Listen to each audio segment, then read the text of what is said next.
Hello again, gamers. Welcome back for another episode of Grokking Battletech. I'm the board game captain, and today I'm going to be telling you how to grok the Flashman. So I want to start by giving a big thank you to one of my regular viewers, Matthew Kelly, who requested that I cover the Flashman in an episode of Grokking Battletech. So Matthew Kelly, this episode is for you. Before I get too into this, I do want to say I've got a ton of links in the description down below that you can check out at your leisure. There's a link to BoardGameCaptain.com, which is a great hub for all things Board Game Captain. There's also a link to my Teespring store if you'd like to get yourself some cool Board Game Captain merch, t-shirts, mugs, etc. And there's a link to my Patreon if you're in a position to and would like to support the channel. Head over to my Patreon, link in the description down below. So the Flashman. The Flashman is a energy boat of a mech that dates all the way back to the Star League era and has, of course, because it has some lost tech in its design, there is a Succession War era downgrade and lots of other upgrades throughout many of the eras moving forward. So we're going to go through most of the versions. I'm going to talk about what I like about them or don't like about them, how I would use them. We're going to talk about which version is my favorite. I'm going to give you a custom version designed by my own personal mech design team, KIWF. I'm going to tell you what mech warrior I would use in my favorite version of the Flashman, and we're going to make a lance for use with my favorite version of the Flashman. So we're going to start with what is generally seen as the default version of the Flashman, which is the FLS 8K. That is the Foxtrot Lima Sierra 8 Kilo. Now, this is the old Star League era version of the Flashman. This is the one made with the Lost Tech that, of course, comes back once after the discovery of the Helm Memory Core. This thing is a 75-ton heavy mech with 5/8 movement. So that is the first remarkable thing about this, is having 5/8 movement on a heavy mech. Now, this is not super incredibly shockingly fast, but it is still faster than average for a heavy mech, which means that you can get a little bit extra target difficulty modifier for your enemy to hit you than you would with the average 4/6 movement. The downgrade version, which I'm going to talk about in a minute, has 4/6 movement. There are some later versions that have 4/6 movement.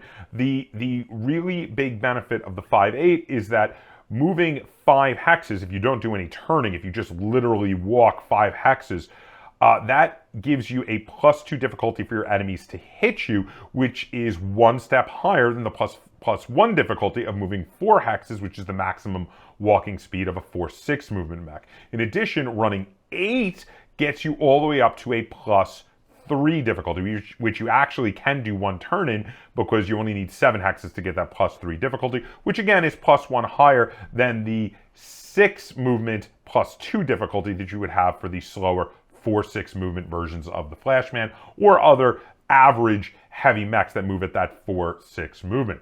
Next, I want to talk about the weapon loadout of the basic version of the Flashman.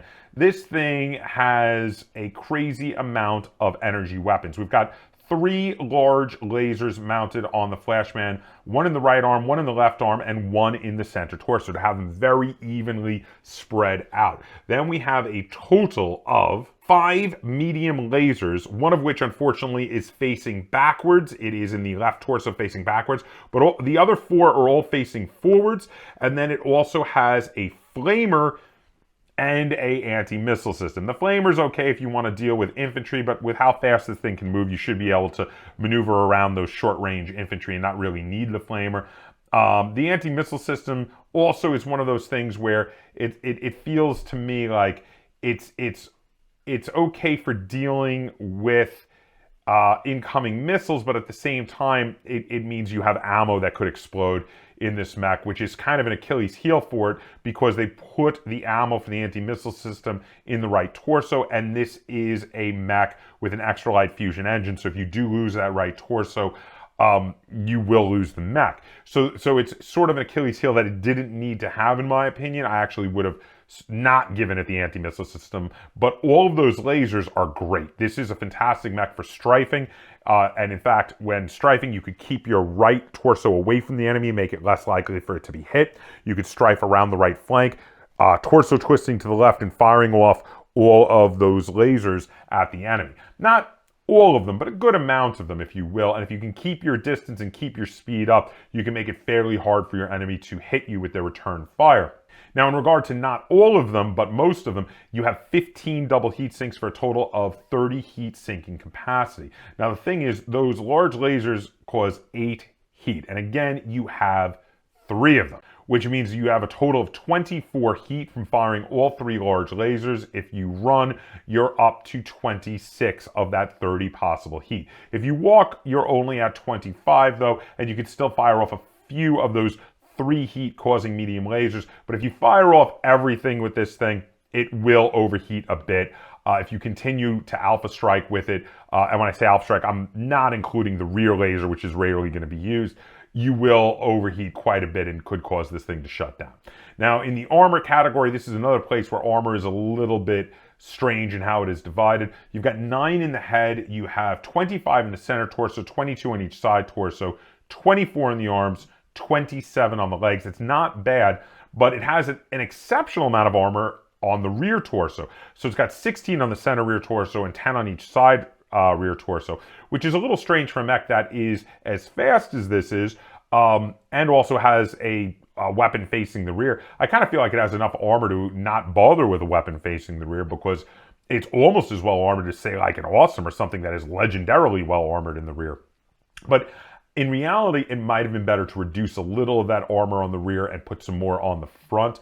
But yeah, overall, the armor protection is not bad. This is actually my second favorite version of the Flashman. It is a really decent one. It's got a few issues. I've already addressed them, but overall, for its purpose of moving fairly quickly and strafing around the flank and harassing a mech that is slower than it while keeping at, medium range, this is actually a really decent heavy harasser mech. And I like it a lot for that purpose. Now, next we're going to talk about the Clan Invasion downgrade, which is the FLS-7K. Now, the first thing that got downgraded is we have only single heat sinks. So the single heat sinks, number 23, which, it's not bad for single heat sinks, but it's a significant downgrade in heat sinking capacity from the 30 heat sinking capacity of the 15 double heat sinks of the 8K.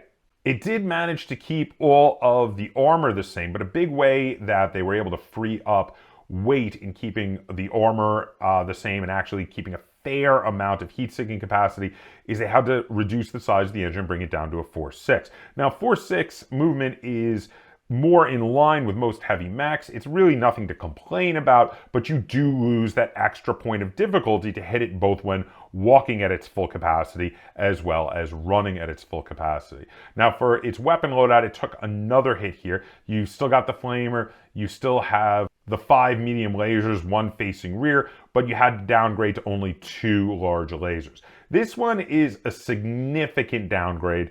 It's okay when playing during the Succession Wars, but whereas there are some Succession War mechs I would actually use outside of the Succession Wars, this is not one of them. I feel like if you're outside of the Succession Wars, you're going to upgrade to the 8K for only a few hundred more battle value. The 8K is the 1779 on battle value, whereas the 7K is 1480, and really I don't feel the amount that you saved bringing it down to that battle value is worthwhile anywhere other than the Succession Wars. Next, we're going to talk about the 9B version, which again keeps the armor basically the same. This one has 12 double heat sinks, so it's significantly less heat sinking capacity, but it does keep that 5.8 movement. Now, this is a Jihad era version of the Flashman, and it is built with an improved C3 CPU, so you can use it to make an improved C3 network. It has an ER small laser in the center torso. It has 2 ER large lasers, 1 in each arm, 2 ER medium lasers, 1 in each side torso, and then it has 2 medium pulse lasers, also 1 in each arm. So this is a very interesting version of the Flashman, especially if you are doing C3I networks. And the reason it's so interesting is you've got better range than the standard Flashman, but less total firepower. But you also kind of have firepower for each range. Those ER medium lasers are much better range than regular medium lasers. The ER large lasers are very long range, being able to reach out and touch someone all the way at 19 hexes. And if something gets really close, the 2 medium pulse lasers are actually pretty decent at dealing with close range enemies. Also, having removed the anti-missile system means you don't have that possibly dangerous ammo in one of the side torsos here. Also, this version of the mech uses a light fusion engine, not an extra light fusion engine, which means if you lose the side torso, it's not necessarily dead, because that only loses 2 torso crits, not 3 like the extra light does. So this is a really decent version of the Flashman, especially if you are going to be using C3I networks. The next version of the Flashman I want to talk about is a Clan Invasion era version. It is the FLS-9C. C is in Charlie. This is another one with an improved C3 network, but this one has a little more heat-sinking capacity and a little more firepower. So it's got 16 double heat sinks for a total of 32 heat-sinking capacity, which is really nice. It has 3 ER large lasers to really reach out and touch somebody, 3 medium pulse lasers for something that comes in too close to you. And it's restored that medium laser that faces in the rear, which I kind of thought was kind of useless. But again, we do not have the ammo for a anti-missile system on one of the side torsos. This one does have an extra light fusion engine, so you could still be shut down by losing a side torso, but there's not the extra added danger of an ammo explosion. So pretty decent. I do like this version. The next one I want to talk about is another Jihad era version, and this is the Flashman FLS-9M. That's M as in Mike. So this is actually my favorite version of the Flashman, and the reason this is my favorite version of the Flashman is this one is offensively the most powerful version of the Flashman. This is a version that comes with heavy PPCs, so you can head cap with this one, and even when you're not head capping, you can also do 15 damage in pairs at different spots on the enemy mech, which is really pretty devastating. Basically an energy weapon version of a Gauss rifle without the danger of the Gauss rifle exploding, because of course heavy PPCs do not explode. So this one keeps its armor fairly similar to all the previous versions. It's got 29 armor in the center torso, 22 on the sides, 24 on the arms, 27 on the legs, and the 16 and the 10 in the rear respectively. It has 15 double heat sinks for 30 heat sinking capacity, which is not too bad, but you are going to occasionally need to not fire one of those heavy heat sinks. But it's okay, because when something gets in closer to you, you could fire one heavy PPC and instead fire a lot of the smaller weapons to kind of cool down. But this one definitely does have a little bit of a heat problem. Now, it does have a light fusion engine instead of an extra light fusion engine, so you will not lose the mech if you lose a side torso, though it will, of course, have an even bigger heat problem if it's got 2 engine crits. But the weapons are where this thing really shines. Again, now this one is slowed down to the 4-6 movement to fit all of these weapons and things on it, but it really doesn't need the 5-8 movement, because this thing is a terror in firepower. You can stay fairly far back and really rip up enemy mechs with the firepower on this thing. So again, it has 2 heavy PPCs, which do 15 damage out all the way to a possible 18 hexes away, which is crazy powerful, and you're probably going to spend most of the game, if you have anything to say about it, keeping your distance from your enemy, strafing and torso twisting and just firing off those heavy PPCs until something gets too close to you and you need to cool down. You fire one heavy PPC and a lot of the smaller weapons. In regard to the smaller weapons, this thing has a nice spread. So it has a small laser on the head, and then it has 4 medium lasers and 4 medium pulse lasers, all facing forwards. So this thing really has a lot of firepower. It can shoot at different ranges. You could even just not use either of the heavy PPCs and unload with all of those weapons, especially if you're trying to hit something smaller. That could possibly do a lot of damage to a light mech, really rip it apart, and actually is not too bad heat-wise. As long as you're not firing the 2 heavy PPCs, firing all the medium lasers and medium pulse lasers actually wouldn't make you overheat, believe it or not. This is an amazing version of the Flashman. Like I said, alpha striking is going to make you overheat crazy amounts. Nearly 30 heat you would overheat, which is insane. So you should never alpha strike with this thing unless it's an all or nothing turn where literally you kill them now or you lose the game. Generally speaking, this is the sort of mech where you're going to stay back and fire off those heavy PPCs at long range until something gets in close to you, and then you might unload on it with the medium lasers and the medium pulse lasers, and maybe possibly one of the heavy PPCs if you're wanting to fire less of the medium lasers. But those medium pulse lasers are really decent for intercepting a lighter mech coming in on you. Love that version. The next version of the Flashman I want to talk about is the FLS-C. So this is a C3 network Flashman with a C3 slave unit. Now they reduced the armor just a little bit. We have the same 16 and 10 on the rear, but on the front we only have 25 on the center torso, 22 on the sides, 24 on the arms, 27 on the legs. Still pretty close. And it has 15 double heat sinks, so it can have a fair amount of heat sinking capacity. Now this does go back up to the 5.8 movement, which I do really like. It has a C3 slave unit. It brings back the anti-missile system, which I'm not a huge fan of, but it keeps it, more in line with the original idea of the Flashman. Speaking about keeping in line with the original idea of the Flashman, this thing has 3 large lasers facing forward, and then it has 4 medium lasers facing forward and 1 medium laser facing the rear. So this is basically an upgraded Civil War era version of the original Flashman, just done with a C3 slave computer added on, but basically the same loadout and heat sinking capacity on it. So not bad if you're wanting to do a C3 network, but again, I actually am a bigger fan of the versions that are less vulnerable to ammo explosions. Now next I would like to talk about my own custom version I've designed for the Flashman. So this is the Flashman FLS KIWF, designed by my own personal mech design firm, KIWF, named after the last initial of its 4 founding members, but affectionately nicknamed Kill It With Fire by its fans. Remember, don't just kill it with fire.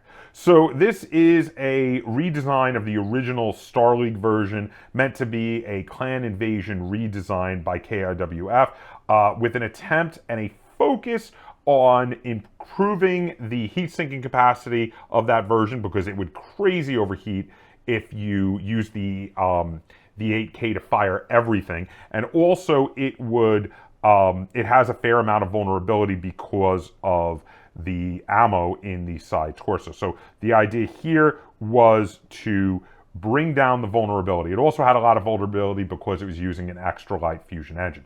So first off, even though I really liked the 5.8 movement, I decided, in order to fit everything on and make this a little less vulnerable, I reduced the size of the engine to a 4.6 movement engine, but I also brought it down to a standard fusion engine, no extra light fusion engine, to mean that the only way you're going to get fusion hits on this thing is with crits at the center torso. Now, this could be a zombie mech. You could take out both side torsos and this thing could still be running around and shooting you without having taken any critical hits on its engine. Also, in order to fire more of its energy weapons, I increased its heat sinks up to 19 total double heat sinks for a total of 38 heat sinking capacity. Alpha striking with this thing will only overheat you by a few points. I kept the armor the same as the original, which is the 25 on the center torso, the 22 on the side torsos, 24 on the arms, 27 on the legs, 16 on the center rear torso, and 10 on each side rear torso.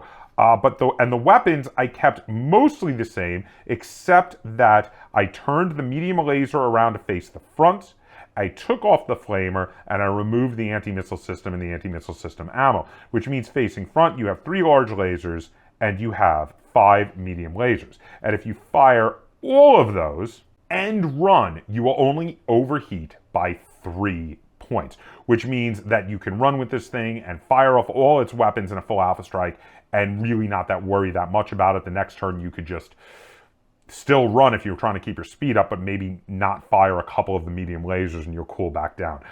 This makes it a much more heat efficient mech that also is far less vulnerable to destruction by ammo explosion or by side torso destruction. So actually, I do really like this version a lot better than the original version of the Flashman, which is my second favorite version, but I do not like it better than my favorite version of the Flashman, the 9M, which again, to remind you, is the Jihad era version with the 2 heavy PPCs. Before we get into the lance I'm going to make for my favorite version of the Flashman, the FLS 9M, I want to tell you what mech warrior I would recommend for this version of the Flashman. So I'm going to recommend Lisabeth. Now, Lissa Bess is a mech warrior with a gunnery skill of 1, a piloting skill of 2, and a special ability cost of 4. So you're going to be using this mech warrior when you're using 4 cost mech warriors, when you and your opponent agree to use 4 cost mech warriors. And I think this is actually a really good version for the Flashman. So they have 2 abilities. Now, the first ability that Lissa Bess has is Hot Dog. So this says you get to apply a -1 to the target modifier for all rolls to avoid overheating effects. Now, in the case of a Flashman, the main thing you're trying to avoid is shutting down. That means your first shutdown roll will be avoided on 3+, not a 4+, which is huge. That makes it very likely to stay active, and generally speaking, even when overheating, and these mechs can overheat quite a bit. A lot of the versions of the Flashman actually have heat problems. This is a really decent way to possibly deal with that a little bit. Now, the second ability that Lissa Bess has is Range Master Long. So now, like I had said before, you want to kind of strafe and keep yourself at long range with those heavy PPCs. So the beauty of this is, as long as you keep yourself at long range with the heavy PPCs, you're going to be able to fire off those heavy PPCs with no extra range difficulty. It's going to be like a normal mech firing at close range. Now, granted, if something gets into short range with the heavy PPCs, you're going to get a +4 difficulty to hit. But when something gets closer and gets into the long range of your medium lasers and your medium pulse lasers, you're going to get to fire those off instead of the heavy PPCs with no extra range difficulty. So something fast coming at you, you're going to stop firing those heavy PPCs and instead fire all the little guns at that small incoming mech and unload on it and hopefully tear it apart. I think this could be very powerful. You take out that small mech and then you maintain keeping that distance from maybe a slower, heavier mech with a 3-5 movement, keeping yourself at long range and keep firing off 2 15-round, 15 damage shots with the heavy PPCs, hitting them for massive amounts of damage that is very accurate with that gunnery skill of 1 and the Range Master Long ability. Next, we're going to talk about the lance I want to make with the Flashman FLS 9M. Now, because this is a Jihad era mech, I've decided to make a Jihad era lance, and we're going to make a battle lance, 6,000 value battle lance from the Clan Invasion book using its force organization rules. The battle lance is quickly been becoming my favorite of all the possible force building lances, and the reason is those 6 rerolls to gunnery or piloting skills done any time throughout the game are pretty amazing and really hard to beat. They're pretty brutal, especially when dealing with 2 heavy PPCs on this mech. You want to make sure those hit their targets.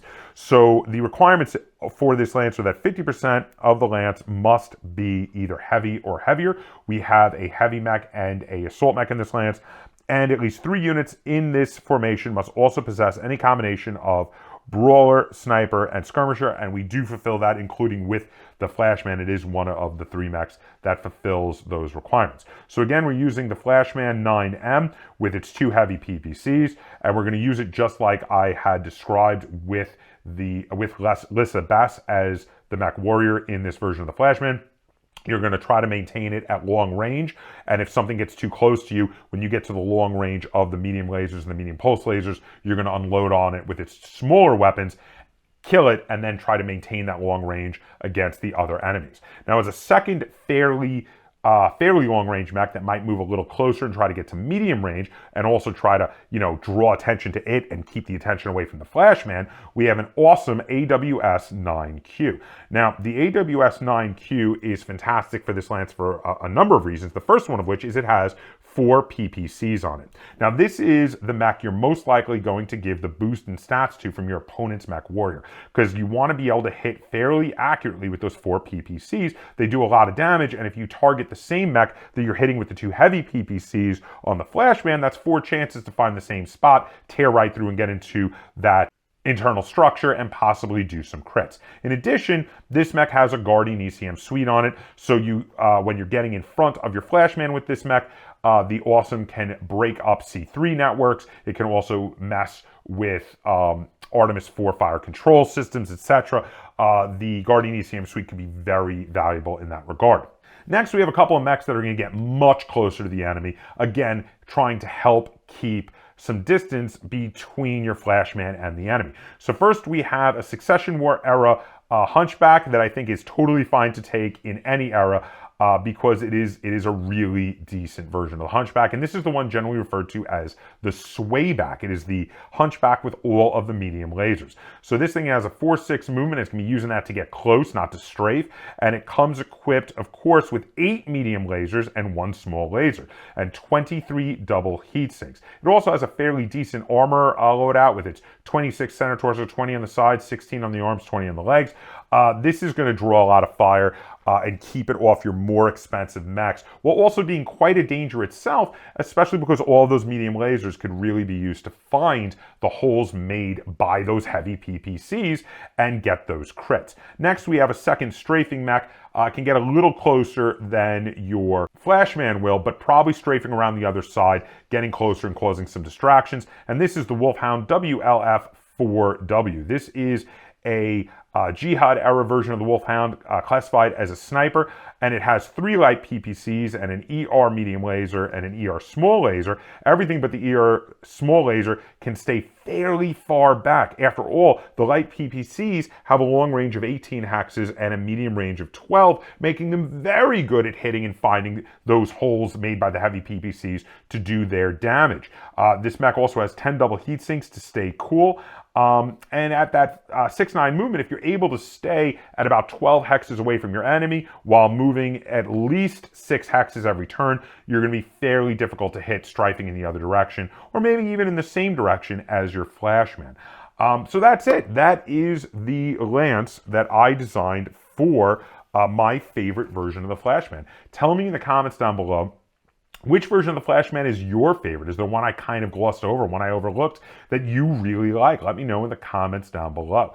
And if you enjoyed this episode of Grokking Battletech and you'd like to see me do more like it, be sure to give this episode a like, share it on all forms of social media. If you haven't already, please subscribe to the Board Game Captain. That's Captain spelled with a K on YouTube. And be sure to comment down below and let me know what mech I should cover next for an episode of Grokking Battletech. And until next time, game on.